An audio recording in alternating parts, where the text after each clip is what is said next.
What's up, everybody? Welcome to another episode of Two Worlds Podcast. I'm Jake, and with me, as always, is the Caraxes to my Daemon Targaryen. It's Casey. What's up, buddy? Okay, so I know Targaryen is like 100% Game of Thrones. Is that the new Game of Thrones? It Or is it? is Okay, cool. House of the Dragon, or as everyone's hilariously calling it, Hot D. That's awesome. So I heard it was so popular that it actually like knocked HBO Max out for a little bit. Did you get to watch it? I did get to watch it. Yeah. I loved it. Good. It was supposed to debut at 8 Central Time last night, and we checked it out like 5 minutes till, and it was like, watch now. I was like, okay, let's watch it 5 minutes earlier, I guess. Like if you insist, HBO Yeah, I Max, know, right?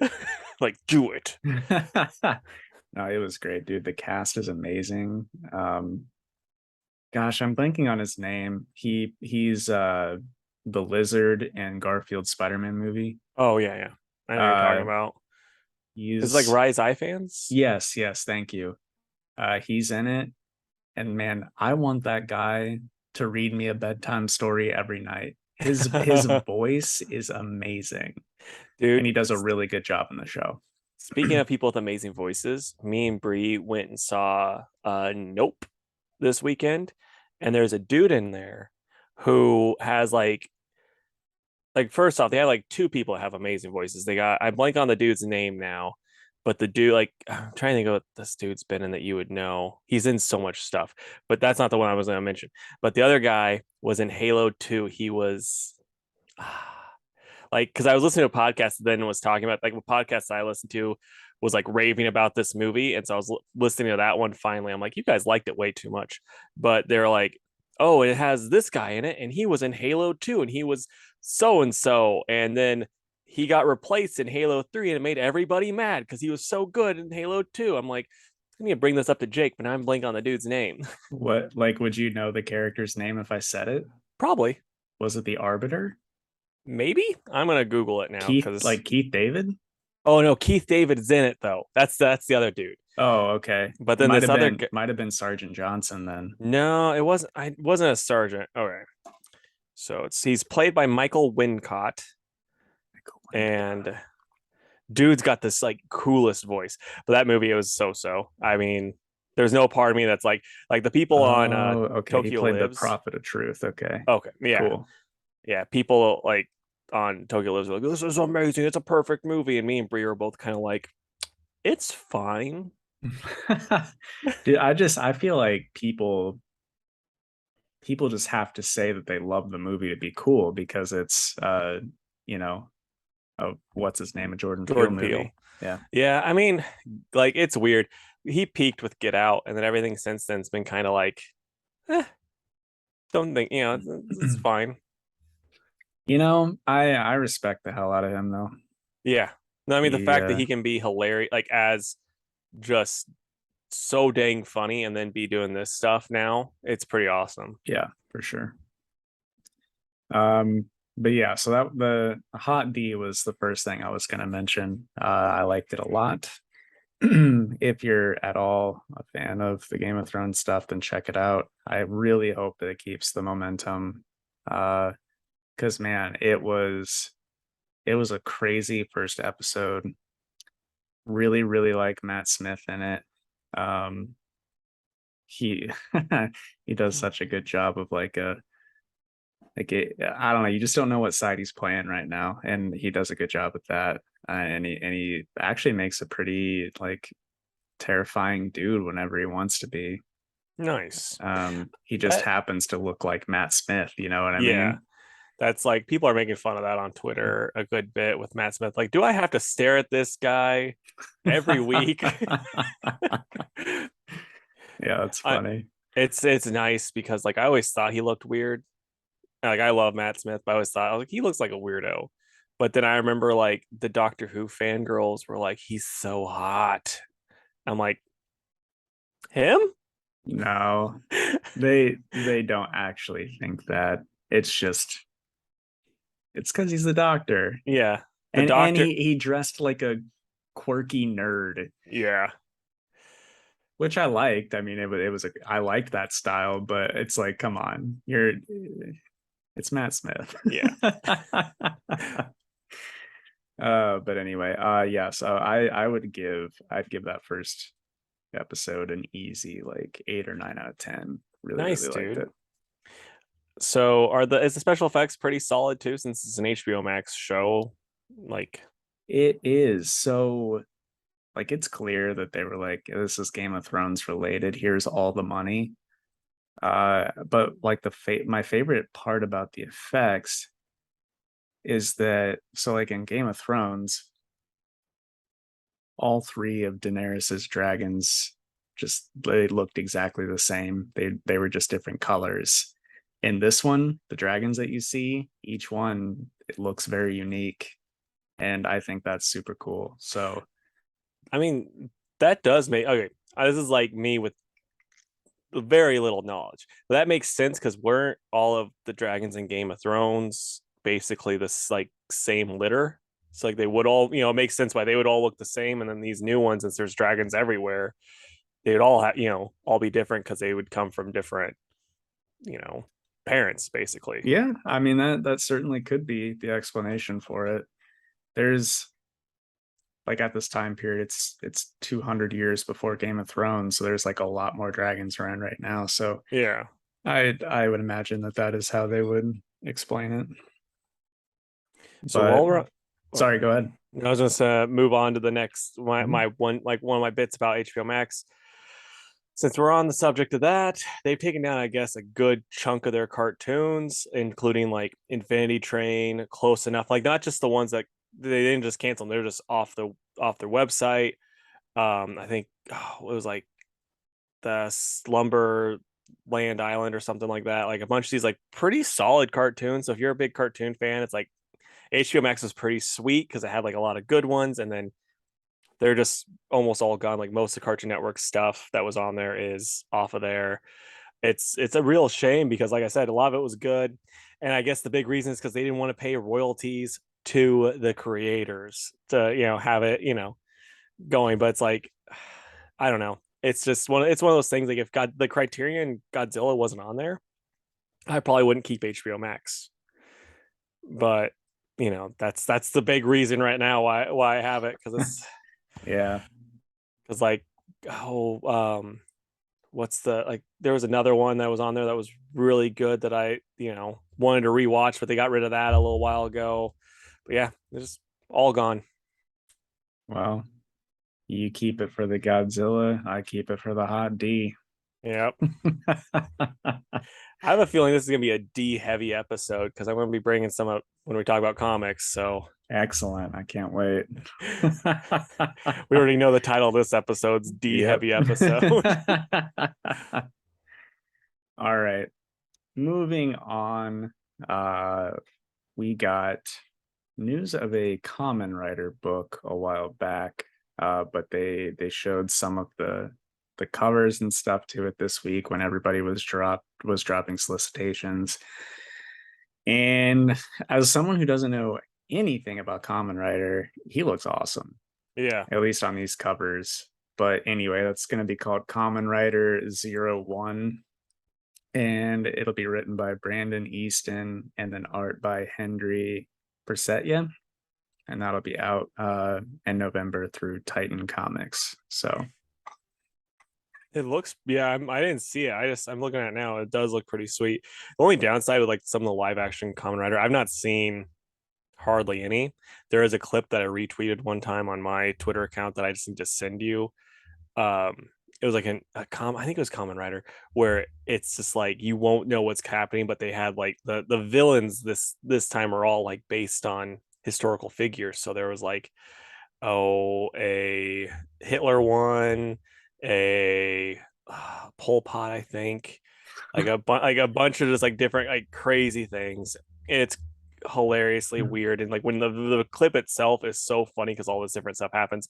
But like the big problem like Kamen Rider's designs is like it goes from being like really minimalistic with like the original ones look really cool, and some of the later ones it's just like they're like, let's put everything we can on it because why not? And like it just looks so busy. So it's there it's very hit and miss with how good they look. Right.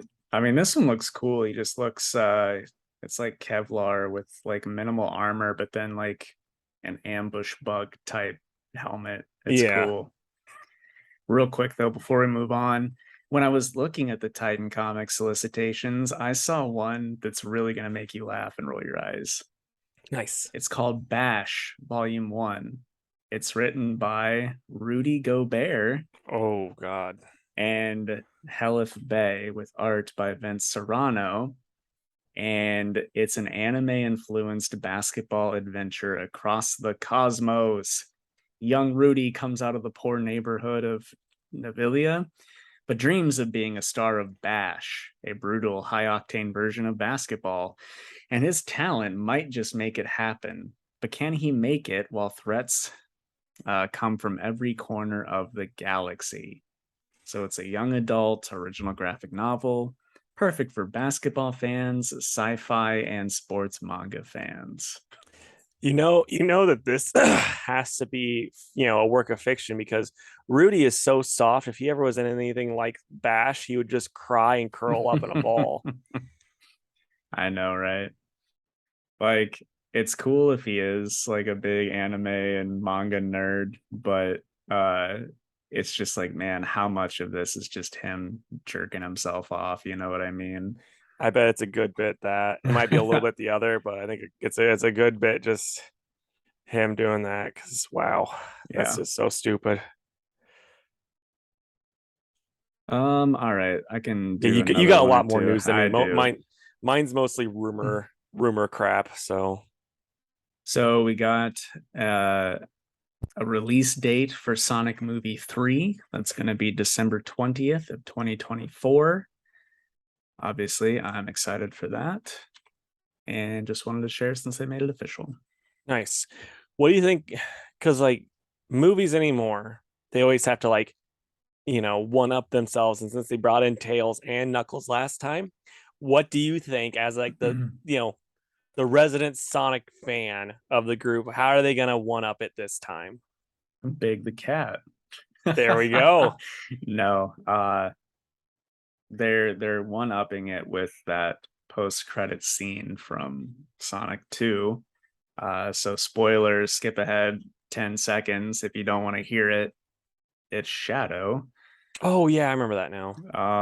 But I mean, they still have Amy they could bring in, for the Yeah, ladies. but I will say though, there like no all due respect to Amy and all of her fan, but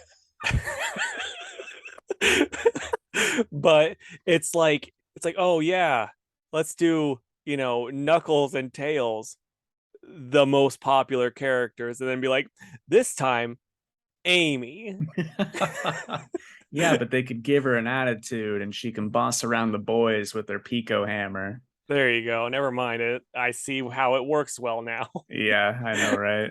Honestly, though, I hope that I'm sure this movie, will be them fighting and then they may not team up this movie, but eventually I think they'll team up against Metal Sonic. They have to bring in Metal Sonic. I want to see that so bad. I mean, as someone that's not seen them, I think Chaos would be really cool too.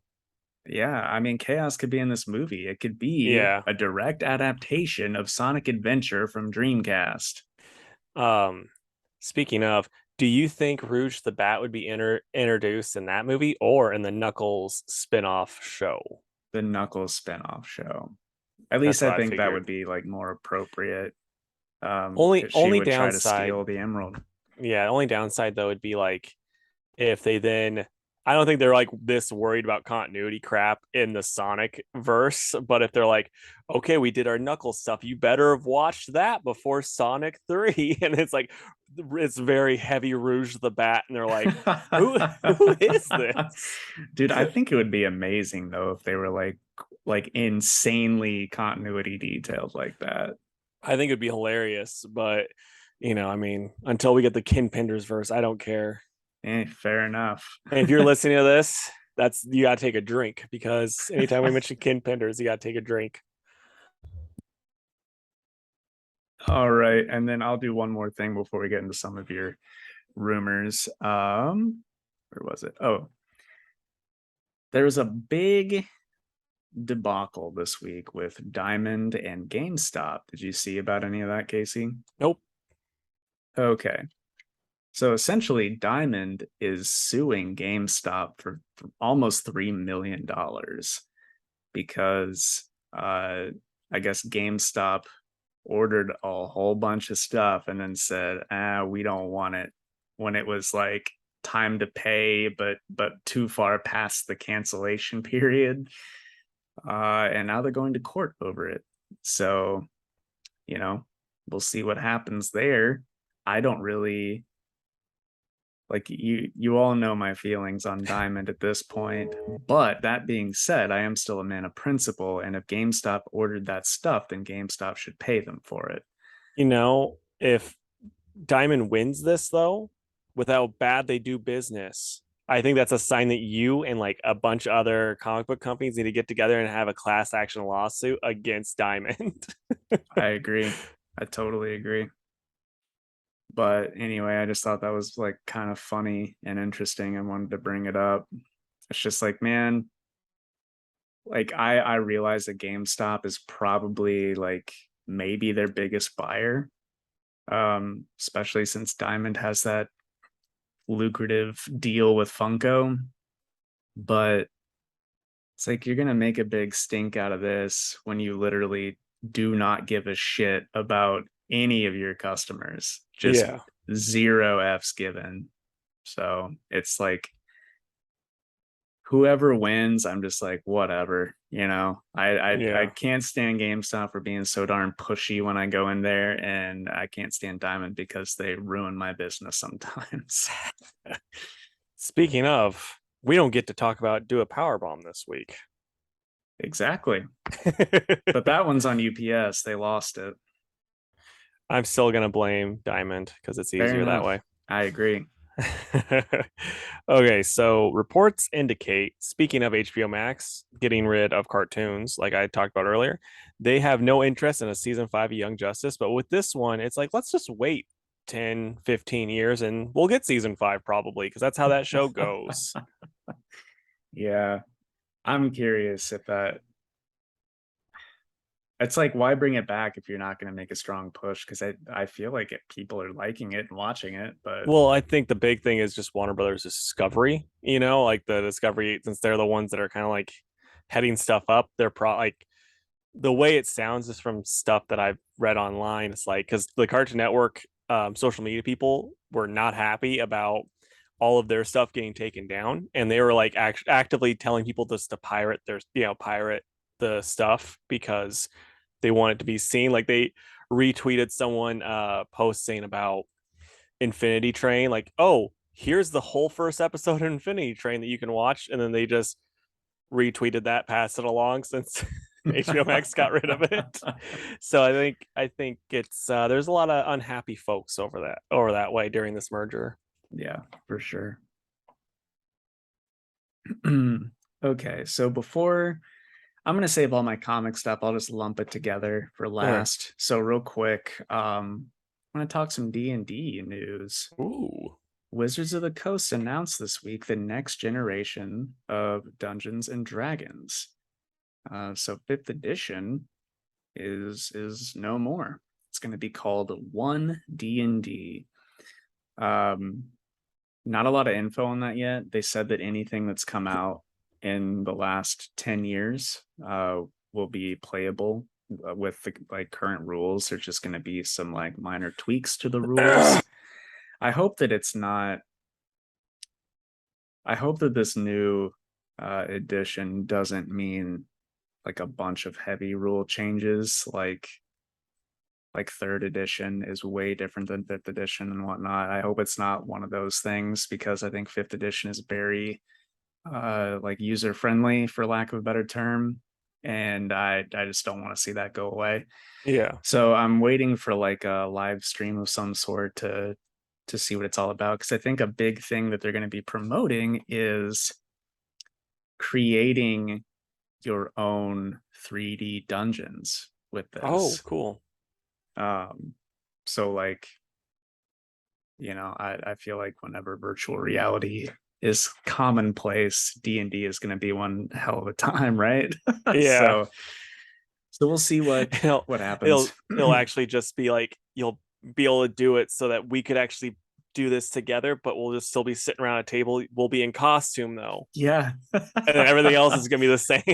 I know, right? I think it'd be great. you know, But with that, they also announced the like everything coming out the next year or so, or through 2023. And I'll just list those real quick. So we've got Keys from the Golden Vault, which will be like a series of short adventures set around heists, which I think would be super fun. that'd be awesome. There's Big B Presents Glory of the Giants. So it'll be like a comprehensive reference guide for all giants. Similar to they did a Fizban's like Treasury of Dragons earlier this year. It'll be like that. There's the Book of Many Things, which will be like the deck of many things, but with like creatures, locations, and more. The Fandelver campaign. So the Lost Mine of Fandelver is what's in the starter set for 5th edition. I've played it a handful of times. I'm running it on the testing room for those guys. So this is that adventure, but fleshed out into like a full-fledged, like year-long campaign. Oh wow. Yeah, so that's honestly pretty exciting since I played it so much and I'm so familiar. I am looking forward to what all they add in that.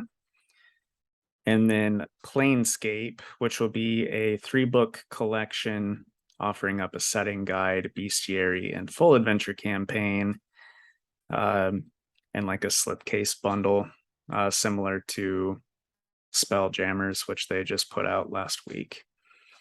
And then the last one that I'm most excited for, it's called Shadow of the Dragon Queen, and they're also putting out a tabletop board game that's like you can play either by themselves, but if you have both, they like kind of go together, which is cool.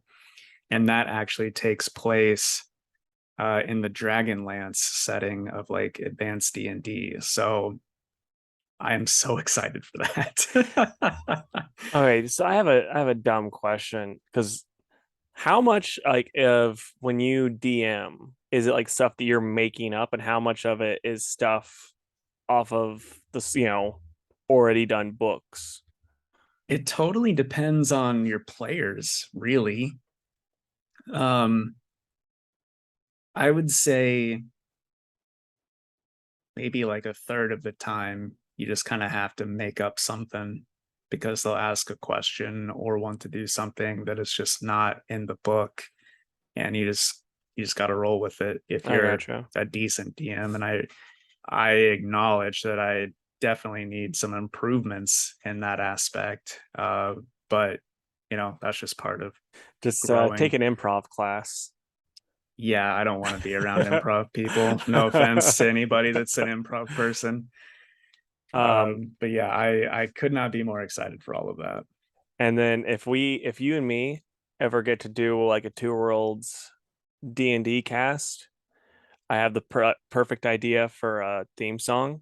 We'll take TNT, the AC/DC song, and then just keep that music, but then we'll be like D&D, I Dungeons and love it. Dragons.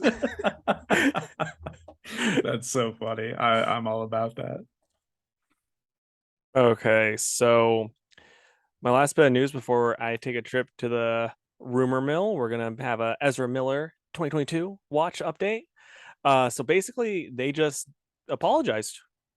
Like that, that's the basic gist of it. I'll pull up their old apology really quick, but yeah, it's they said, okay, this is their actual thing that came out. Having recently gone through a time of intense crisis, I now understand that I am suffering complex mental health issues and have begun ongoing treatment. I want to apologize to everyone that I have alarmed and upset with my past behavior. I am committed to doing the necessary work to get back to a healthy, safe, and productive stage in my life. Hope this is real and it's not just a WB Discovery, PR move, and I hope they are getting the help they need. And I think Hawaii agrees with me. I hope it's sincere too, but at the same time, it's like no matter what, people are going to be like, it's WB. They don't mean it. Yeah. But we'll see. I still don't think that they deserve to have this Flash movie come out, but you know, whatever. Yeah. Okay. Do you want to do rumor mill stuff and then the comic stuff? Yeah, I can do that. Okay. We need I this is some homework for you that you can send me while I'm editing this. Come up with something for comic talk. Okay. Just like a silly little thing that I can toss in there. But so the rumor mill stuff. So the rumor number one, Henry Cavill will play Hyperion in Loki. He's gonna play it evil. But instead of being kind of like how evil Hyperion was in Exiles, it's gonna be more like Boys ripoff, is the way that the you know rumor person was saying. So yeah, I'm not the hottest fan of that, but at least it finally be like one of the few times that we get to see Henry Cavill use all of his charm, because like actually being funny would be a nice change of pace for him. What do you think about that? I'm not opposed to that. I just also want him to be Superman still, Yeah, you know? yeah, I don't think I would not bet money on that happening though, personally. Yeah, no, if it's like a do I think it'll happen, the answer is no. Yeah. And then rumor number two, Warner Brothers Discovery is interested in Alan Richardson to play Superman. No idea if it'll be to replace Cavill or be in a separate universe movie, but it's like, yeah, the dude's pretty jacked, but I have no idea who he is. Oh man, he plays Hawk in Titans. Oh, okay. He's also I think he's the main character in the Reacher or whatever it's called, that one Oh, okay. show. And he was in something else, DC, right? Like a Smallville or something. Or am I making that up? Probably. He might have been. But I just you like the dude? I do like him. He was really good as Hawk, but it's one of those things where it's like I don't know if he'd be good at Superman because I just picture him as Hawk. But Yeah. man, he won't need any adjustments or fillers to his suit. He is yoked. Yeah. No, the picture they posted a couple thirst traps with it afterwards. I'm like, I mean, it's gonna for sure get the ladies interested, Yeah. but he doesn't have the beautiful blues that Henry has that you just get lost in. I agree. Actually, Henry's face is unmatched. and hey, I'll be honest, he might have had blue eyes. I wasn't looking, if you know what I mean. Ayo. Yeah, I would be interested if that's mainline Superman or just something else. I mean, there's talks of stuff being rebooted, but it's like if they're actually talking about rebooting and then setting up a new universe, they don't have someone pinned for Superman yet. Like that that's years down the line that I wouldn't buy into, them thinking anybody for that. So Yeah.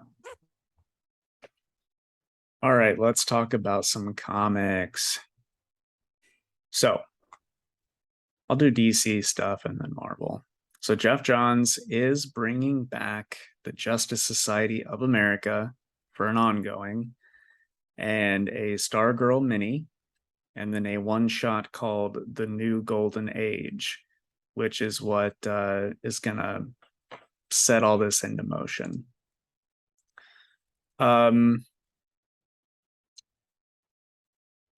I want to be excited, but let's see. I think Brian Hitch is doing at least the new age, whatever, new golden age one shot. I hope he's not doing like the ongoing because I'm not like a huge fan of his. And then I don't think anything else has been announced for his. Todd is doing Stargirl.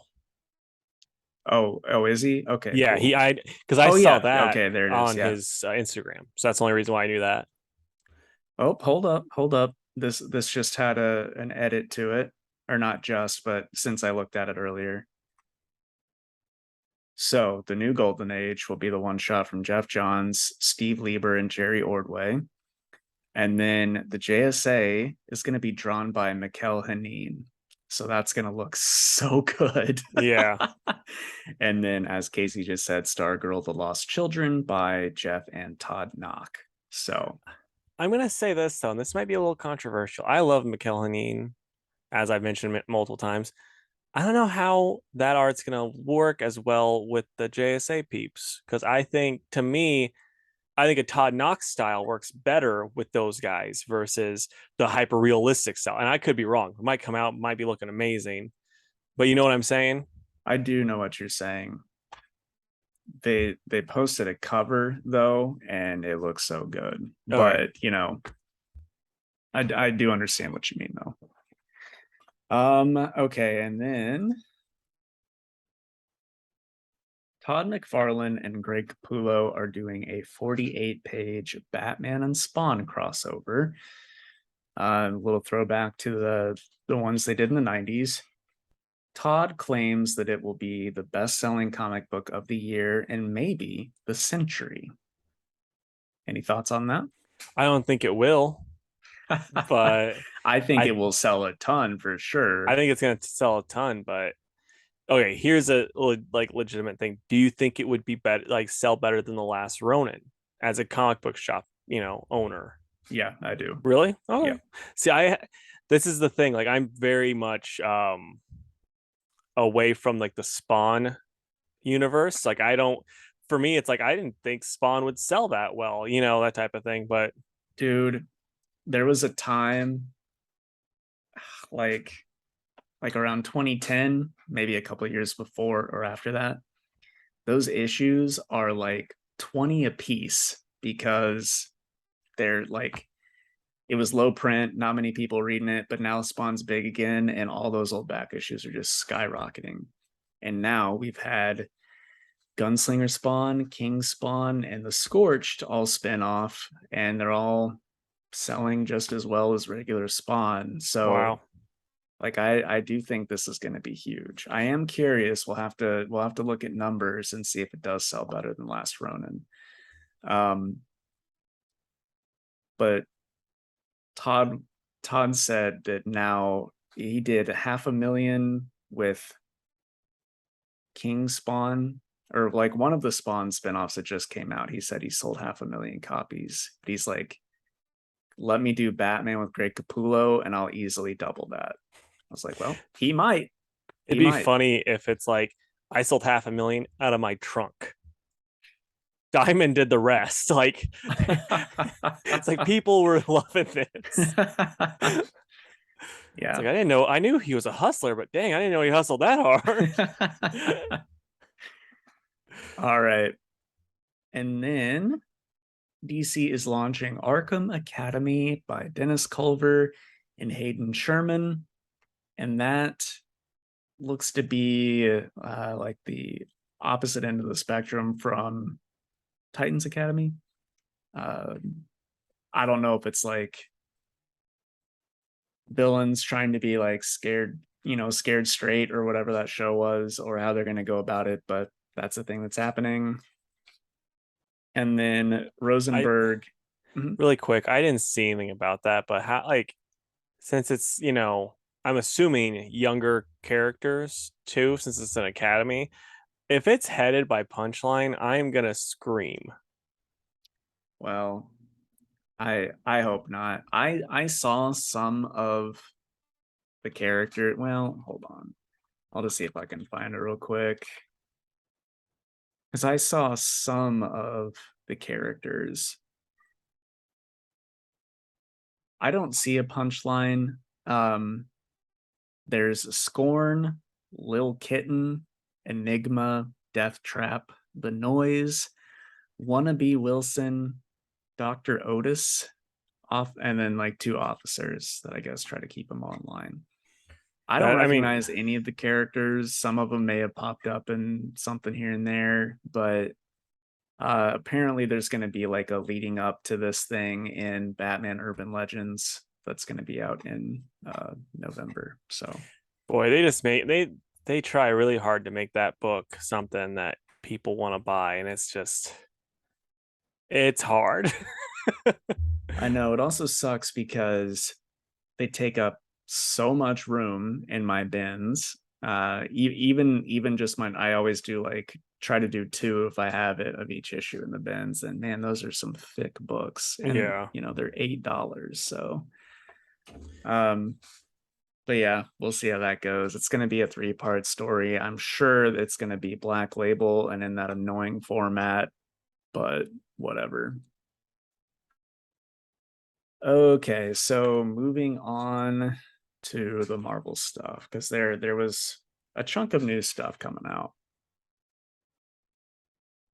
So the new Fantastic Four creative team has been announced, that the writer will be Ryan North, who did Squirrel Girl, and then Ivan Coelho will be the artist. So, maybe it'll When be worth checking does out. when does he take over? November. Okay. I'm gonna have to I'll give that a good check out because he also did Jughead, correct? Oh yeah, he might have. There was a After really Zdarsky, right? yeah, there was a really dumb bit that was so stupid, but it also killed me because like at the bottom of all his comics, or at least he did it with Squirrel Girl and Jughead, he would write stuff.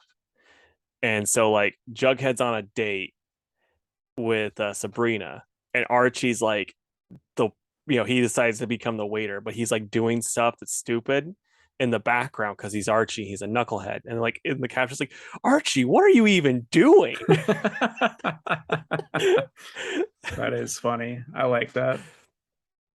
Yeah, maybe he'll bring some fun personality to this book. Yeah, because I mean, it might be really good with Dan Slott, but I just don't I don't care for know. him. I don't think anyone's really digging it, honestly. Yeah, that's too bad. People at the shop are like I've had literally had people ask if it's going to wrap up or if someone else is going to take over because they're thinking about dropping it. Yeah, So, all right, next we've got Deadpool by Alyssa Wong and Martin Kokolo.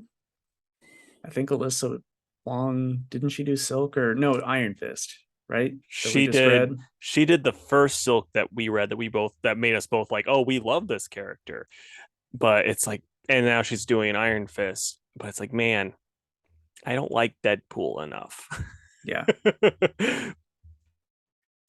Then we've got Tiger Division by Emily Kim, also worked on Silk, and Crease Lee. And that will be, gosh, I'm going to butcher some of these names. Teguki, Lady Bright, Mr. Enigma, The General, Gunner 2, Luna Snow, and White Fox. So it definitely seemed like a new Agents of Atlas kind of book. That's a lot of characters for a team, so I am curious how that balance is going to be. A team with characters that were not invested with, except for White Fox. I'm invested in her. I know, but we've always said like I these know. people need to be in a book. So I know it's one of those things though where it's like that's just too many characters that aren't known. Like that's one of the reasons why they throw Wolverine into every team or Iron Man in every team. It's like you like him for sure. yeah, But I'm gonna have to check that out because I like him like Kim. She hasn't steered me wrong so far. yep, agreed. Then we've got Doctor Strange Fall Sunrise. That's going to be a 4-issue mini by Trad Moore, writing and doing the art. And the premise is Strange wakes up in the land of blades and must unravel arcane secrets and deadly horrors. And Blades, that's what you said? Mm-hmm. I know it probably means knives, but how great would it be if it was just a bunch of different versions of Blade? Yeah, I knew that's where that was going. Now, I have publicly stated on this podcast that I do not like Tradmore's art, but it sounds cool, really cool. And I've been digging Strange quite a bit here lately, so I might just check that one out. And with his style, even though I'm like you, I'm not the biggest fan.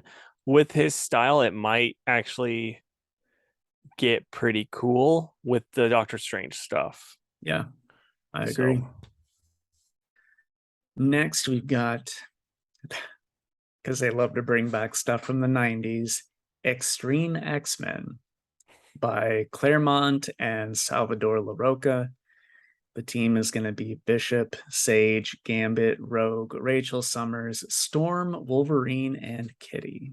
that's a lot of people. It's a lot of people. I mean, at least it's like X-Men that everyone cares about. It's also not like, I mean, there's so many. When I was trying to read Wolverine, it'd be like the random like X swords 15 or whatever, and you'd have like, oh, look at this guy. This is Billy Crummupkins. And you're like, oh, who's he? It's like, he can shoot knives out of his nipples. Like, oh, that's a weird mutant power. Why is he a big It's like, because we're so many mutants. We just gotta keep using all of I love your X-Men announcer voice. them. All right, next is Sabretooth and the Exiles by Victor Laval and Leonard Kirk. I have no thoughts on that. I've never read I, Exiles and I didn't read Sabretooth. I love the Exiles so much, but when they brought Sabretooth in, that was when it was like me going like, boy, when can they kill Sabretooth off? Was he too much angst for the team? No, because it was Age of Apocalypse Sabretooth, which is like the good guy Sabretooth, and he was like the father figure to Blink and stuff. But then it's like no one's reading Exiles for the Sabretooth show. He's not as cool as Wolverine. And it's also like the thing that's cool about the Exiles is you get to see these characters that you don't normally see, but you can see a Sabretooth anytime you want. So it doesn't matter. Right. Well, for those few that really liked it, it's coming Yeah. back. Um, then I know we talked about it when it was announced, but it's finally in the solicitation. Secret Invasion. It will be a 5-issue series by Ryan North and Francesco Mobili. And finally, the last one, Star Wars Hidden Empire. This will be Charles Soule's final chapter in the Kira saga. So if you've just been loving that train wreck, then buckle up for the final chapter. Uh, and yeah, there you have it. So you gonna check out the final chapter, or are you gonna skip it? That's an easy skip for me. Darn. I'll read Charles Soule when it's creator owned stuff.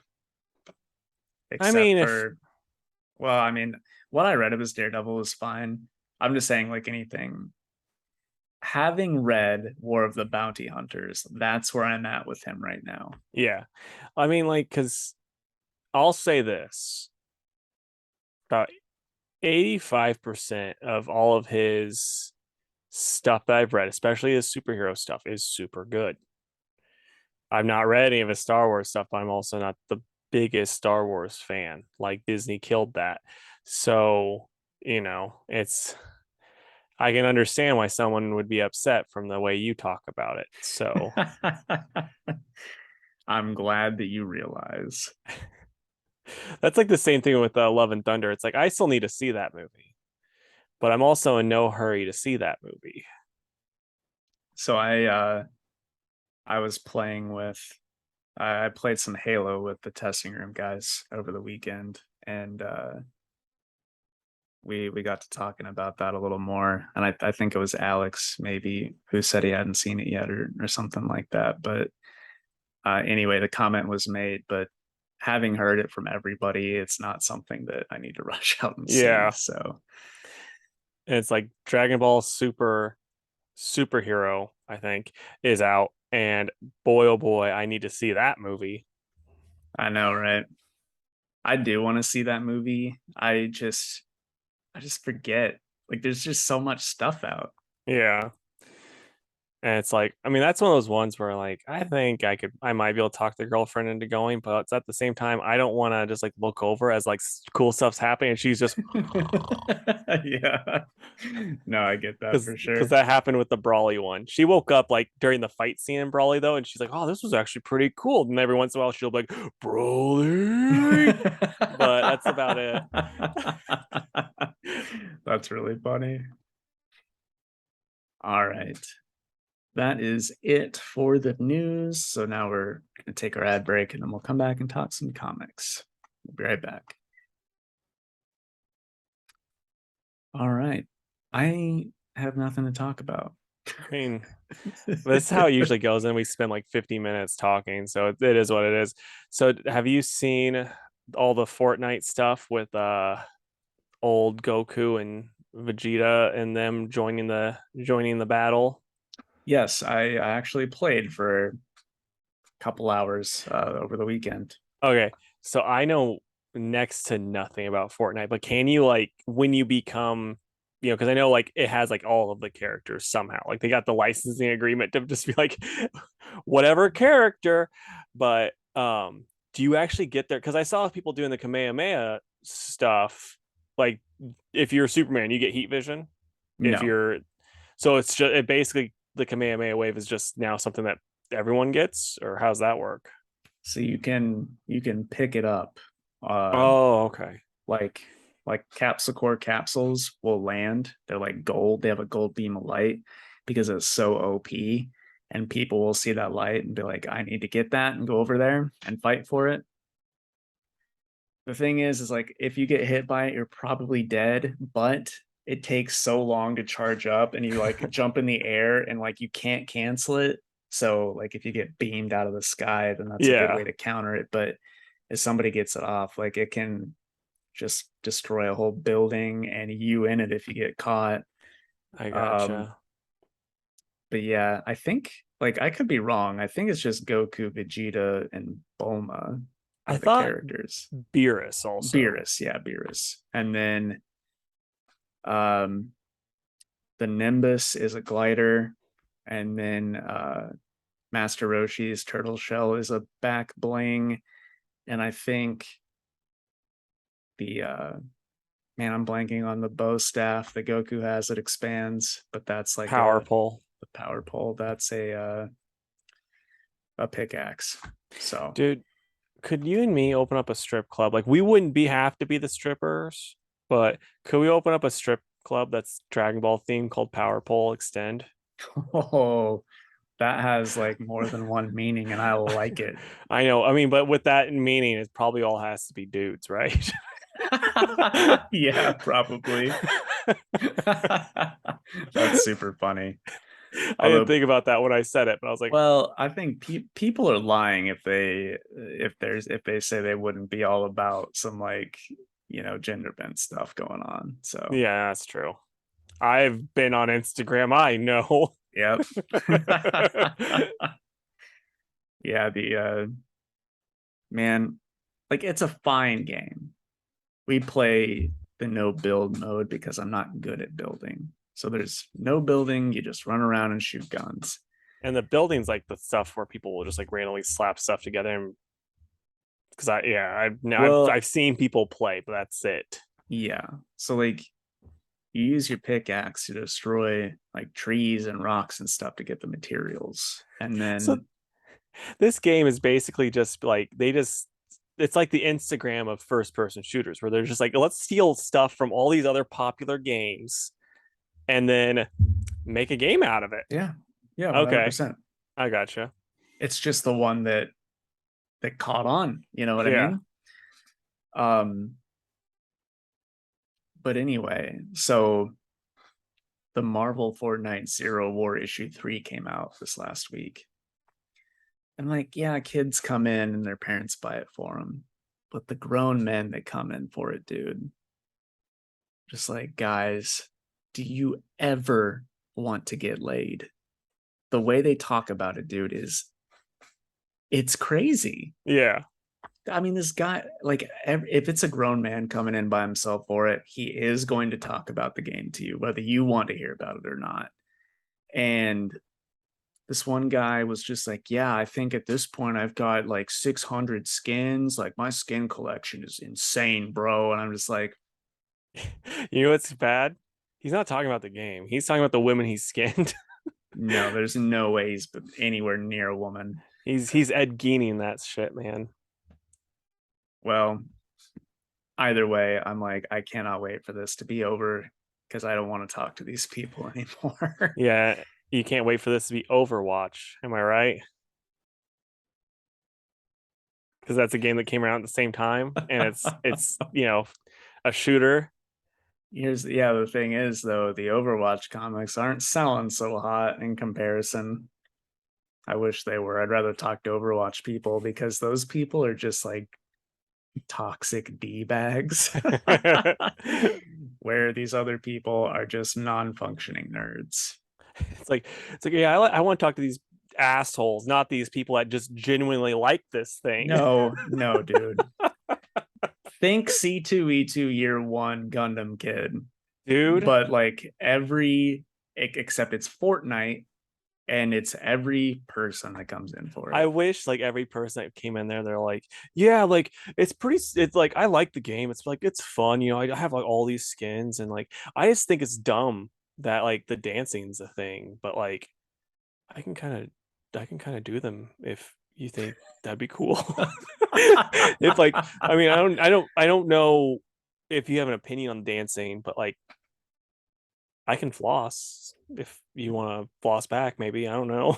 It's like, so anyway, that'll be 5:13 and have a nice day. He's like, okay. And then he like kind of slowly, and then you're like, to put his wallet back in his pants, he Yeah. does the floss. And Let me you're just like, get that out.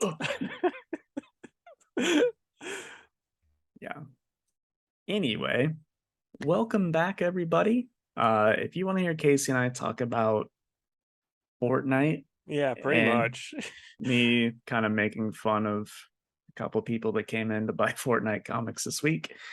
We also will give you $1 million idea for a new small business. yes, we will. We came up with a brilliant idea. But to hear that, you have to go to our YouTube channel, which is Two Worlds Podcast on YouTube, and listen to our exclusive conversation there. And if you'd rather have us Fortnite dance it to you, whole story, all in Fortnite, an interpretive Fortnite dance, you have to get 10 cloves of garlic, set them in a circle, and then do a seance to summon us there. And if it doesn't work the first time, just keep trying. Yeah, if it doesn't work by the 18th time, call Jake and I will give you his number. Oh, okay. We're not doing that anyway. Casey, what did you read this week? So I read Ultraman, The Mystery of Ultraseven, number 1, Savage Avengers, number 4, Batman, Superman, World's Finest, number 6, Hulk, number 8, Strange, number 5, The Flash, 785, and Daredevil 2650. What about you, man? I read Strange 5, New Mutants 28, Hulk 8, Nightwing 95, Triskele 3, DC Vampires All Out War 2, Savage Avengers 4, Daredevil 2, Quest Aside 4. Oof, you missed out on Flash, man. Here's the thing, Casey. This has bugged me about Flash since it came out. I don't want to read crossover issues with something that I like don't really care about that much. And every time I'm like, okay, I'll get back into Flash. The next 2 issues are a crossover to an event that I don't want to read. So I'll get to this a little bit more. It's really like, I mean, it might be more of a crossover once you get to that in Dark Crisis, but really it's just the hunt for Barry Allen, which I could see happening in a Flash book anytime. And you're missing out on some wonderful Max Mercury, Jesse Quick talk in this issue. Well, I mean that is pretty compelling, genuinely, but yeah, it just bugs me. I know, and I get that, but like with this one, because I think the last one it was like really lame because it was that Suicide Squad one that I had no interest in, but this one it's actually like it really doesn't even feel like it's connected to that Dark Crisis at all, which I'm okay with. Yeah, for sure. But you have more than me, so I'll let you start. Okay. I'll talk about Quest Aside, number 4. It's written by Brian Shermer and art by Elena Gogu, Gogao. And yeah, I don't really remember many of the characters' names, but it's just a funny book set in an adventurer's setting, uh, with some drama, some decent action now and then, but mostly the laughs. So I really appreciate this book because it's not like anything else that's out at the moment. And yeah, so I'm gonna give it a 7 out of 10. Right on. Okay, so I said last week I'm gonna try to watch some Ultraseven before I read this comic. I didn't get to, but The Mystery of Ultraseven #1, and this is by Kyle Higgins and Matt Groom, and then David Tinto on the art in the main story, and then we have From Rise to Fall, and this is by Kyle Higgins and Matt Groom with David Lopez on the art, and then we have Kaiju Steps by Kyle Higgins, Matt Groom, and Buri Hiru on the art. So this is awesome. I really just like was captivated by the story. The art in it is so good. There was actually one page where I was like, "This is so good. I'm gonna try to go to his website, David's website, and find this so I can look at how much how expensive it is, and I can't afford it. But I couldn't even find his website. But such a great splash page. Wow, it really is. That's Yeah, awesome. like they really go all out on this. And then like look at the cover too. Like that's such an awesome cover. Like Alex Ross? I don't think so. It because it's like it's kind of Alex Rossi, but it's a little bit different. So I'll see if it says on the inside who did the cover. But yeah, I mean the story itself, it's kind of just going into what's going on with the main character and oh, what's who's this new guy that's taken over and stuff. And I'm not seeing where it says the cover artist, but oh well. It's good. And then the side stories are really interesting. It's kind of showing a little bit more stuff, except for like the kaiju steps. They're just funny. But the art, I think it's David Lopez for um the secondary story. It's pretty awesome. Like I just like the way they do everything in it. Like also, it just looks really good to me. Yeah.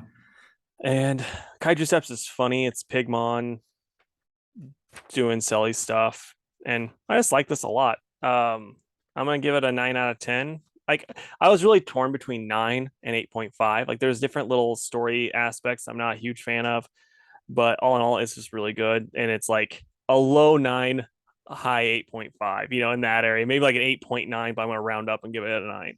Right. Is it I mean, would you say it's like the strongest of all these Ultraman series? Probably so far, yeah. Because the other ones were just kind of like they didn't have, in my opinion, much story going on. It was like way too chatty. It was like no one's really reading a Ultraman book for this, conspiracy plot that they're unfolding very slowly. Kyle Higgins, we're not doing that. We want awesome fight scenes. And even though we didn't get a lot of awesome fight scenes, there's like more sci-fi world building stuff going on in this one versus the other Ultraman ones where it's just kind of like, yeah, this one he's gonna fight, he might fight a monster, or it will just have him talk to government people. So it's a Yeah, lot more interesting. for sure. I looked it up. The cover artist is EJ Sue. Okay. And it's awesome. And I'm gonna say I'm really glad because like I remember when Matt Frank got his exclusive deal, I'm like, oh, he's gonna be doing so much stuff with this. Looking at these artists compared to Matt Frank, I'm glad he's not. That's funny. So how many do you have outside of our mutuals? I just have Flash in this mutuals. Oh, okay. Yeah. I will talk for a couple Yeah. minutes. Okay, so New Mutants 28. Um, it is written by Vita Ayala and the art is done by Rod Rice. And this book is so awesome. It's kind of like I don't know, like the big fight finally of them in Limbo. And spoiler alert, the person that's pulling all the strings is uh an alternate version of magic, one that like kind of stayed in limbo and embraced evil, um that the wizard that raised her tried to imbue upon her. So she also gets her new costume, which looks cool, but I don't really like it in comparison. I've seen that costume. It's fine. It's just a Yeah, little too bright for her. it is. She needs to have black armor with spikes on Yeah. it because that's cool. It's like I want Um her to look like a hot topic girl. yes, that's her look. But anyway, she looks cool.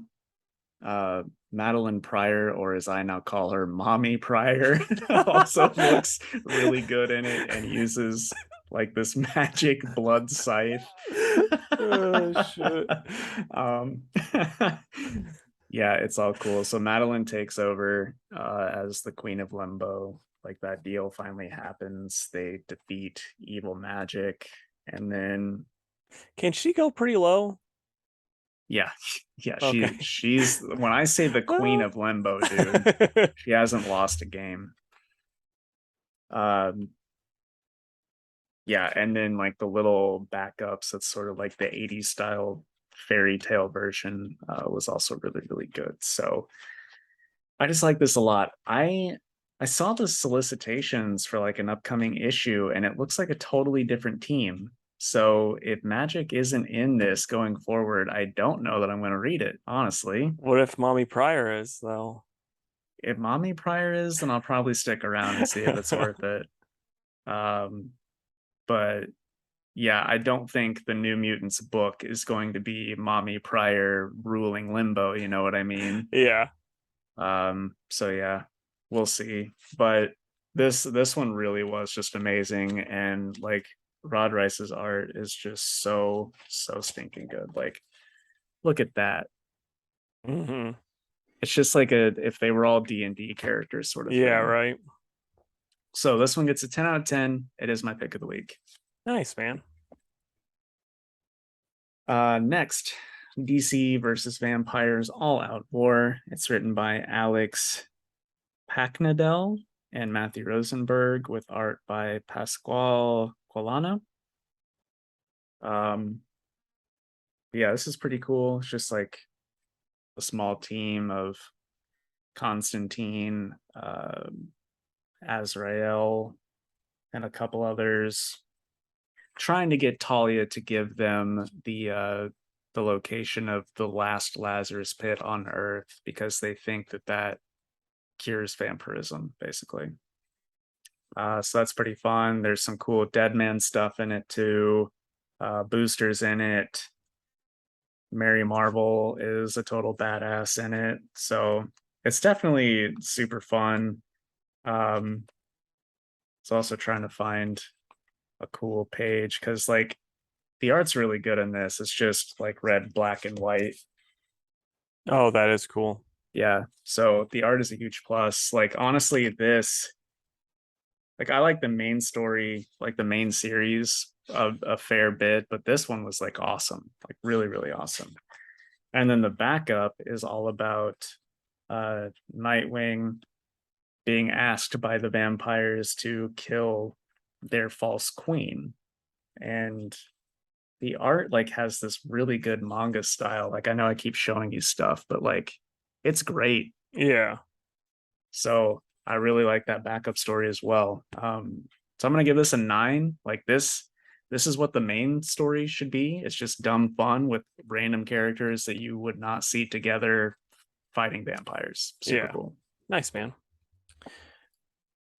Okay. You ready for me to talk about Flash? Sure. All right. So The Flash 785. This is by Jeremy Adams and Nalupan on the art. And so yeah, it picks up where the last one left off. Everyone went through the portals to find Barry, and then Irie and Jay are like they ran off from the Night Flash, I think is what his name was, and this person that kind of saw them was like, "Hey, he's terrible. He's evil. He's this Barry. Yeah, it's Night Flash. He's like he's an evil. He's Barry Allen, and he's part Bruce Wayne basically. Like it's his Barry's family got killed in front of him, and he got the superpowers and all this stuff, and then like Jay and the kid tells like he's like a dictator here and stuff, but it's like I don't know. When I was reading, I'm like Jay and Irie should know better. Like he's Barry Allen. Like Barry Allen's good no matter where he's at. Like that's where my thought process is going. And then like cuts to Max Mercury and Liberty Bell talking, or Jesse Quick talking to this other Barry in this Mad Max universe, and he's like, "It's nice," and Max is like, "It's nice," And then Jesse's like, "What is?" That Barry Allen is a hero no matter what world we land on, and I'm like, "Oh, he's foreshadowing." Okay. And then then Jesse goes, "I guess it is. I wonder what the alternate universe versions of me are like." And then Max goes, "Oh, Jesse, there aren't any more like you. You're one of a kind." And Jesse goes, "Now I know why they used to call you Quicksilver on account of that tongue of yours." Like that's great. And then it has some really great art in the Wally and Barry and Ace stuff, and Linda helps save the day because she still has super speed.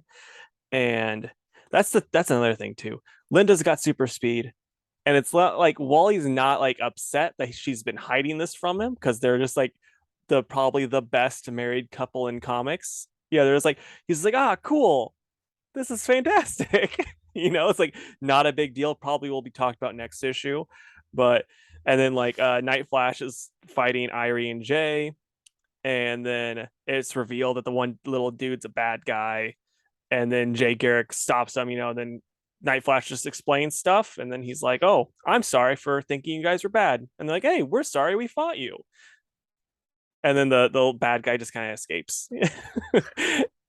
But no, dude, I love this, and like I was disappointed you didn't get to read it because it's just a fun Flash family book, and it's gonna be my pick of the week, and I'm gonna give it probably a 10. It's really really good.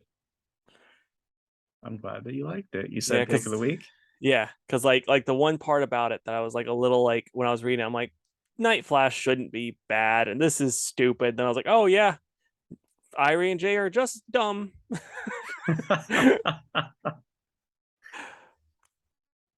All right. So yeah, my final two real quick. I've got Triskele #3. It's by Felipe Pan and Monaramas.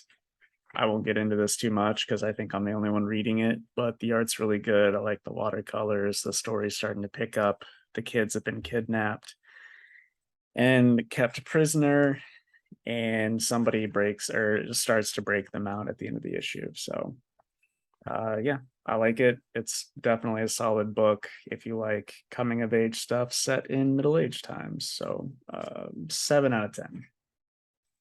Right on. And then Nightwing 95. It's written by Tom Taylor with art by Bruno Redondo. And I like this book well enough. I think that Tom Taylor relies way too heavily on all of Dick's friends to just help him beat whoever. Um, because in this issue, like he wants to stop, Blockbuster once and for all. So he takes I don't know, his sister that's the mayor up on the roof, and there's Batwoman and the Titans and Duke and Tim and the Batgirls and Batman and Wally. It's just like, dude, this is more people than like an event, and it's just Yeah. Blockbuster. You know what I mean? Yeah, it was kind of funny, dude. I meant to text this to you, but like on Twitter, after that issue came out, Tom Taylor on for my feed was trending, and people were just crapping all over him. They were not happy with his Nightwing. It's What were they pretty saying funny. about it? It's just like how he doesn't actually come up with anything good. It's just like, oh, this issue he gets a dog. This issue he has a secret sister. This issue his identity is revealed. Like it's just like yeah, it's just paint by the numbers, and nothing interesting comes of it. And then they're like, don't read his mainstream stuff, just read his out of continuity stuff, like Injustice and Dark Knights of Steel. they didn't say that one. They said the zombie one, whatever that one was. I'm blanking on Oh, the name now. Deceased. Deceased, yeah. They were saying like just read those ones. Don't read any of his other stuff because it's just bad. And I'm like, this is actually hilarious. I know like Twitter is like the loudest, grumpiest people on the planet, and it does not fit in. But it's like, boy, when they're agreeing with me, I like it. And it's almost like old Jake's been saying that for a while now. Dude, it's like old Casey's been saying he's not a very good writer for a while now. Yeah. Um, so yeah, I mean the rest of the issue is just all these other people stopping what's going on, and then Blockbuster along with Electrocutioner and Shrike go and like start to destroy the Haven and kind of bait Nightwing in there, and Blockbuster like punches him a bunch. And then the worst part of the issue, Nightwing's mask flies off, and Blockbuster learns that Nightwing is Dick Grayson. And I can't tell you how much I hate that, genuinely. So what I don't get, what were that big group of heroes doing? Like what were they doing? That Electrocutioner and Shrike could blow up the Haven. There, I don't know. Flash like stops a truck. The Titans, all of them, take care of a plane. The others are just like seen punching people. And it's also like that's the word, like all due respect to Shrike and Electrocutioner. What a lame two guys to be like, these are my guys. I have all this money. I need Shrike and Electrocutioner to help me take down Nightwing. I mean, at least Shrike's in continuity. I like Shrike. He's one of the coolest Nightwing bad guys, even if he never wins. It's just Yeah, it's still though. I mean, it's like, yeah, you can have Shrike, but he needs to, like, you need to have like, generals. And then you need to have like the kind of like, oh, these are the littler, lower level guys. He needs to be a lower level guy. yeah. So yeah, here I found the page. There's a shipment of arms coming into the docks on boats. A cargo plane trafficking people, and then very harmful substance being trucked in. That's what you get. So I mean, if only the Flash was fast enough to travel through time because he's that fast that he could stop the truck and then help with the electrocutioner. yeah, I mean, that's just how stupid this is, man. It's Speaking of just so something dumb. really dumb that I would have loved and it would make me buy this book and every issue before it just to read all the stupidness before it is if when I'm assuming the Titans were messing with the arm dealer. No, the plane, the Okay. trafficking. Okay. But whoever was messing with the arms dealer, they open up the crate and it's just arm fall off boy's arms. It's just full of it. And they're like, oh, thank God this didn't go in the wrong hands. They're like, also, ew. Oh man. So yeah, I'm gonna give that one like a 3 for the art. And yeah, I'm on to our mutuals. Just Okay, 4 of man. them, right? 1, 2, 3, 4, 5. Avengers, World's Finest, Hulk, Strange, Daredevil. Oh, I read World's Finest. I did not bring the issue. So Okay. let's do that one first because I won't have a lot to say. Okay, man. Take it away. Well, World's Finest, number 6. This is by Mark Waid and Dan Mora on the art. And when I was saying this was going to be a dick heavy episode, there's a lot of dick in this issue. Like, and Jake just got done talking about dick. So again, you're getting all the dick he can handle. But I think this dick is probably better than the last dick. What do you think? Yeah, I agree. But yeah, I mean, Robin is in the past and he ends up at a circus and he's, just like he leaves a note in stone because he's a smart boy. And, they find it and they just travel back in time. And he's like, yes, someone's killing these animals or someone's, killing these guys and they're blaming it on the animals. And I can't let this slide. So Batman's like, I understand. I have a heart of gold and love animals too. Gosh, And how long have you waited to do the Batman voice again? I miss not, the days I don't do it just makes me sad. But yeah, so then the crime gets solved and then I'm assuming they go back. It just ends with Robin Dick wrapped around Batman and Superman. But there's this thing online where I saw on Twitter, it made me giggle. This person's like, people that say Superman's boring just don't understand the character and how great, how well developed he is. And it's just like this two pictures of this. Like, look at that character development. That's great. But yeah, no, I absolutely love this issue. The art in it is so good. The story itself is just dumb and fun. And it's like I said, dick heavy. It's dick forward. What do you think of it? There's nothing more I can add to it. I liked it a lot without seeing it. I remember the art being good. I thought the tablet thing was funny. Yeah, loved it. Yeah. So I'm gonna give it actually a 9.5 out of 10. The only downside of this whole series is like it's just kind of out of continuity fun. Yeah. But other than that, it's great. Yeah. I am at a 9 with it. Right on. So what All order do you want right. the others in? It's all Marvel. I know.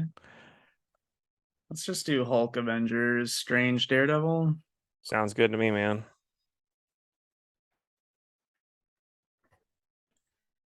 Okay. Hulk number 8. And this is part 5 of 5 of Banner of War. And this is by Donny Cates. And Daniel Warren Johnson actually got some script credit for this. Yeah. And Martin Cocolio on the art. And as the resident Thor boy, what'd you think of this issue? And I'll tell you what I think as the resident Hulk boy. If I'm honest, I thought it was pretty dumb and not in the good way.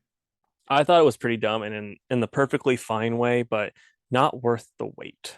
No, like 2 months. Yeah, it was not worth that wait. I thought it was like fun. The ending is a very Thor thing to do, 100%. And then I disagree with the reasonings behind, like when Better Ray Bill's talking about, and it's very much Better Ray Bill being like, no, I got to build up my boy Thor, Yeah. talking about him. It's not just, no, Thor's an idiot and he likes punching things and Hulk likes punching things. And so when they fight, they just like punching. That's why the fights happen the way they do. It's like, they're just two bros fighting. That's what happens. But I don't think that would work. That would sound near as cool if Better Ray Bill said that. Yeah, like I think it's stupid. I think it's stupid that like a hulked out Thor just rips the world tree out of whatever it's at. Yeah. And it was supposed to be this big thing, but I really don't think it was that big of a thing. And then, Hulk just kind of boops him on the head with the hammer and everything's fine. And it's like, and what it's the not hell? well, like the worst part though is it's like this is going to be the one that, and we knew going in it wasn't going to be the, one that solved everything with between these two as far as a fight, but it's really just Odin saves the day, because it wasn't even like Hulk doing it. It was Odin, Yeah, yeah. so it's just kind of like, it's it's perfectly fine. It is what it is. The art in it is pretty sweet. Those goats look awesome that are taking Iron Man away. Mm-hmm. And basically the big takeaway as far as who's strongest and who's not strongest, it boils down to both of them are stronger than Iron Man. Absolutely. That's super funny. Where are you at with this one? Probably like a 5. Oh wow. Yeah, I liked it a good bit more. I'm at probably about an 8. I think this will be a lot more fun collected for those that weren't reading it, because you don't have the weight and the anticipation. And, with this now, like I think reading it again collected, I'd like it a lot more. But right now I'm just kind of like, that was a letdown for all of that build up. It's just like the regular Thor stuff is so good. This was like a 4-month break from that, and it's nowhere near as good in my opinion. Yeah. All right. Savage Avengers number 4. And it's written by David Pepos with art by Carlos Magno. And man, like I think this book is fine. This one was a little bit better than the last couple, I think, with like the undead Sumerians coming to help and whatnot. But I'm finding myself not really caring about like the Miles stuff and whatnot, you know? Yeah. I mean, that was a really neat twist, but it's like, I'll be honest. I mean, I'm having a real lot of trouble just carrying in general, and I love most of these characters, but it's like this really neat twist that they're now milking, and I'm not huge on that. Um, I want to know more about the Weapon X I dude, because it's like he just becomes leader. I don't know how that works, which is like we probably would if we had read that book, but we, yeah. Maybe. But then I hate how Flash is written in this one spot. I was like, oh, this is gonna come back and like something's messing with them, and that's why Flash and uh Cloak are acting, so like, let's both get with her, that type of thing where they're fighting over Dagger. And Dagger's also at first kind of like, ooh, hey, Flash. And then she's like, I'll beat you both up. I'm a tough lady, like that. It was so like, it was just really stupid to me. Like, Flash should not act like that. That seems out of character from the last time I read him. So that wasn't my favorite. Yeah, I don't know. I just haven't been feeling this book really for a good bit. I mean, like the first issue, I was like, this is fine. I'll see where it goes, and it's still kind of like chugging along on that. And Yep. I'm having more and more trouble sticking to it. Yep. I really don't know if I want to pick up that next one. Yeah, but Um, I give it like a 6. yeah, I'm probably out of 5. I'm yeah, I don't know. It's like you're 100% just keeping me on board because of the team. Like that's all that's got going for it. Yeah. I'm there for the team, but even that's just not great. Yeah, though I will say, dang, like I would say if this dude wrote a Dane book, it would be pretty good, because he's the MVP of this team, He even though he's was. barely written in it. Dude, I know. Like the 2 panels we got, I was like, "Oh, good. He's not just a total loser." Yeah, he's like he's very smart, and he, was actually killing it. So it's like you get the character of Dane. You don't get it for Flash, but you understand the character. So it's like you can do better. It's just I think they're trying to juggle too much, because there's a lot of crap going on with that book. Yep. But next up, it's Strange by Jed McKay and Marcelo Ferreira. And you're gonna take the lead on this one because it's got one of your boys in it also. So it's a good time though. Yeah, I love this issue Yeah. like a lot. Um, I love that Jed McKay writes this in Moon Knight and somehow found a way to make them cross over because both are so good. Um, but I like their interactions. I like how Moon Knight, a crazy guy who's just swinging around, beating up street level guys, helps out the Dark Dimension Sorcerer Supreme. You know, Mm-hmm. it's really, really cool. And she gets to flex her powers on some people, which is fun. I like how much like how crazy she gets, like in a good way, and he's just not phased by it. He's just like, Yeah. oh, okay. um, but what I want to say, dude, I don't know, maybe I'm just stupid. I did not see the end coming. I read that and I went, oh. That's really funny because I honestly was like in my brain was thinking that was gonna happen because I was like, because after the last issue, I was like, who could this guy be? Because it's gonna be your big reveal type of thing. And then I was like, he's probably Stevie. And but I was like, but his hair is different. That was the thing that was keeping me out. Like I was like I'm like, maybe it's not because he's got white hair. Yeah, it The was cool though, it whenever it happened, I was like, oh, I need that next issue right now. dude, okay, is this like something that happens in Moon Knight? But the part I don't know. But the part when Moon Knight is like, he's like, call it a check-in, won't take a minute, and he's like, "Hi, Eight Ball." He's like, "Ah," and he just goes away. Is Eight Ball like a? Does he have play a part at all ever in Moon Knight, or is that just some random thing that Jed McKay tossed in? I think that's just Jed McKay having fun. I gotcha, because that was hilarious. I love that. Yeah, it was super funny. Um, yeah, I don't know. This was like I had read this and I was like, this will be my pick of the week. And then I read New Mutants. I was like, actually, this is. But like it was that close, man. Like Yeah. this was just a really, really good book. Um, yeah, I think it's a 10 for me. There's nothing that I really want to complain about in it. Yeah, I'm gonna go 9.5, but yeah, again, it's pretty rad.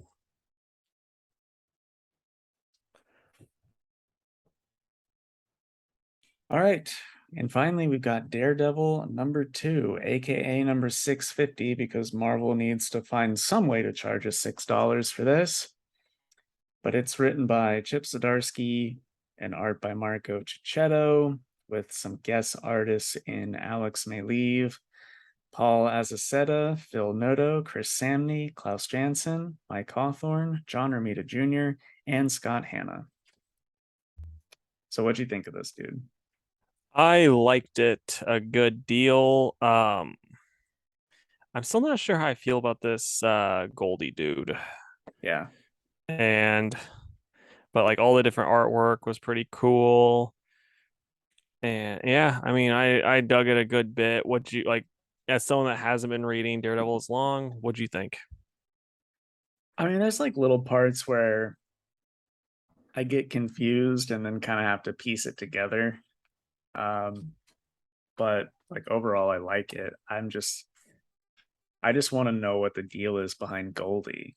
Yeah. He thinks he's an angel, so I want to know like what's really going on there. And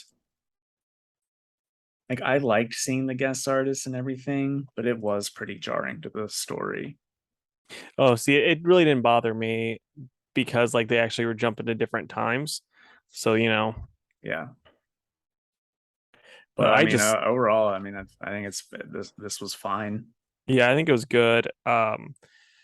Like they're trying to set this up as a big 650 thing, and outside of the artist though, it does not feel like a monumental issue. It just seems like it's a bigger one. Yeah, Then we get that secondary story by Ann Nocenti and Chip Zdarsky. You're not a big Ann fan, right? I like her long shot. Oh, okay. I because this story I wasn't super hot on. I thought it was fine, but didn't do much. And then they're like, it just seemed like they're like, ah, let's toss in like a mini story and a Chris Giarrusso mini Marvels thing just to finish up on since it's a 650. Like, oh, okay, I guess. And we'll toss in some covers. Yeah. Yeah. I mean, it's no one's gonna be like, oh man, remember Daredevil 650? I don't think anyone's Yeah. gonna remember this issue. The mini Marvels thing actually had me laughing though. I thought that was pretty funny. They're usually always, good for a laugh. But Yeah. yeah, I wish they would have done more with the hand stuff. Like it's just like, oh yeah, this is just more stuff on this new character, Goldie. So I liked it though. I thought the story was good and it was cool seeing the different art. So yeah, it was fine. Yeah. I'll probably give it like a 7. Like I'm very just like lukewarm on it.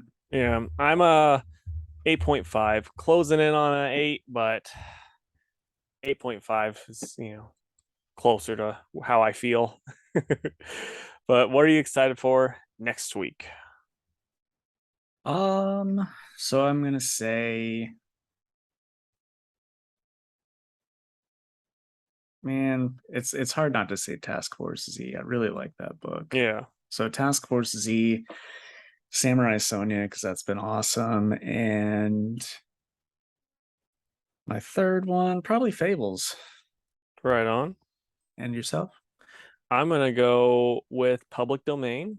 I read 1 and 2. It is really great. It's 100% my alley. Um, then I will say Action Comics and Detective Comics. It's a light week next week for me, so you'll get more Jacob Poo. I don't know. I don't know if you'll get like a lot more. Oh, really? But hey, man, you got married. So we're gonna talk about wedding issues. Give me your 4 favorite weddings in comics. Sure. These might seem like pretty obvious, but it's just because people realize how great they are. So I'm gonna say Wally and Linda. You were just talking about how much you love them as a couple. I'm gonna say Superman and Lois. I know, some people ship Superman with others, but I think Lois is probably his best partner. Ralph and Sue Dibney. You're that you're like, if someone says they're a Ralph and Sue Dibney fan, they're like an actual hardcore DC fan, in my opinion. Yeah. Um, if you want to see that marriage completely fucking ruined, then read Identity Crisis by Brad Meltzer. Brad Meltzer? Yeah. Okay. And then, one of my favorite just like wedding issues and then series going on would be Green Arrow and Black Canary. Um, the issue itself is good. I think Amanda Connor does a lot of the art in that. But then the series following the wedding was done by Judd Winnick and Cliff Chang. And if you don't think that sounds great, then I don't trust your taste in comics. Yeah. So, so yeah. What about you, man? So Aunt May and Doc Ock. Like that one. I love the Aunt May's thought of being like, this guy, he's got all these tentacles, and I'm really lonely. And I am super into hentai. Yeah, she's like, and I saw this stuff that was in Pete's room called hentai, and I found out I have a kink at 82. So um then I will say, oh, I actually had some written out that were not written out, but pulled up on my phone, but now I don't have them anymore. Let's go with another silly one. Donna Troy and the weird professor dude she married. Terry. Yeah, it's like, yeah, it's like the guy that was twice her age. Wonderful. um, I don't know. Okay, I'm gonna try to pull up the. Oh, my internet's not working. But yeah, no, I mean, I think because I don't want to. I'll say Spider-Man and Mary Jane. That whole comic is crazy because it's also like they did it in live. They did a live action like in New York where they both got married, like a actor and actress dressed as Spider-Man and Mary Jane got married, which it's insane that they did that. But different times. And let's go with, I'm trying to think of someone that, like, just another one that's just, want to go with a weird one. I think I kind of did that with my Aunt May one. Um, let's I just thought say that was the normal one. yeah, the Iris and Barry. Let's do that. I thought I was like, I know Casey will want to say Ralph and Sue, but you just got to include that one. See, I don't even know if I ever saw their wedding issue. So Uh, all right. I think that's the end of the episode, right? I think so, man. All right. Closing plugs. If you would, please go to facebook.com/Two Worlds Podcast and give the page a like. You can also follow us on Twitter at two_worlds_PC and on Instagram at Two Worlds Pod. You can email us at twoworldspodcast@gmail.com. And if you would, please go to our YouTube channel. That's Two Worlds Podcast on YouTube and subscribe to the channel. And while you're there, leave a comment about your favorite weddings or what fictional character you'd want to marry. Either way, be fun to read. And, we'd love to stay in chat, but I have a little bloodworm to go ride. We'll talk to you later, guys. Bye.